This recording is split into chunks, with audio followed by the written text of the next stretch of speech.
भारत में अश्लीलता को लेकर क्या कानून है, अश्लीलता परोसने पर कौन कौन सी धाराएं लगती हैं और वो क्या पैमाना है जिससे ये फैसला लिया जाता है कि कौन सा कंटेंट अश्लील है। अब तक इतना तो समझ ही गए होंगे कि हम बॉलीवुड एक्टर रणवीर सिंह के न्यूड फोटोशूट से जुड़े मामले की बात कर रहे हैं।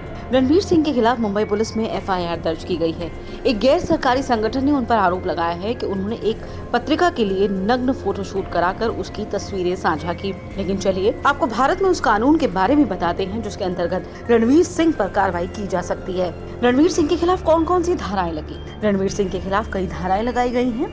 NGO ने उनके खिलाफ भारतीय दंड संहिता की धारा 292 के अलावा 293, 509 और सूचना तकनीकी एक्ट की धारा 67A के तहत मामला दर्ज कराया है। जल्द से जल्द उनकी गिरफ्तारी की मांग की गई है। सूचना तकनीकी एक्ट सोशल मीडिया और इंटरनेट की वजह से बना है। रणवीर के खिलाफ दर्ज मामलों में उन्हें 3 महीने से लेकर 7 साल तक की सजा हो सकती है। लेकिन अब सवाल ये है कि आखिर अश्लीलता की सीमा क्या है? क्या है जो कला के दायरे से निकलकर अश्लीलता के दायरे में आ जाता है और इसका निर्धारण कौन करेगा या कैसे किया जाएगा? कब इस तरह का कोई काम अश्लीलता के दायरे में आ जाता है?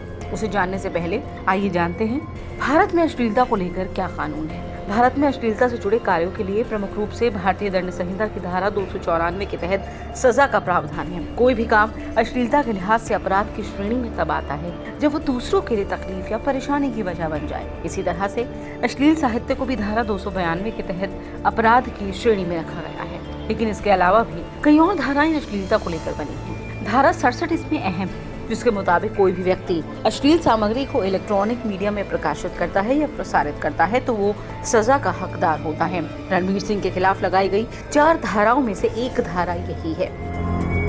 वहीं ऑक्सफोर्ड डिक्शनरी में अश्लीलता की जो परिभाषा आती है उसके दायरे में वो सब आता है जो स्वीकार्य नैतिकता और शालीनता के मानदंडों के लिहाज से अप्रिय, अपमानजनक या घृणित की श्रेणी में आ सकता है। हालांकि कानून के मामले में ये परिभाषित करना आसान नहीं। धारा 292 में विस्तार से बताया गया है कैसे कोई कार्य इसके दायरे में आ सकता है। वैसे आपको बता दें ये कोई पहली बार नहीं है जब किसी बॉलीवुड एक्टर या एक्ट्रेस को अश्लील बर्ताव, अश्लील सामग्री या अश्लील भाषा के लिए कानून के दायरे में लाकर उन पर मुकदमा चला है। इससे पहले भी साल 2020 में एक्टर और मॉडल मिलिंद सुमन और पूनम पांडे पर इस तरह के मामले में कार्रवाई हो चुकी है। सोशल मीडिया और इंटरनेट के बाद से इस तरह के कानून और भी सख्त हो गए हैं।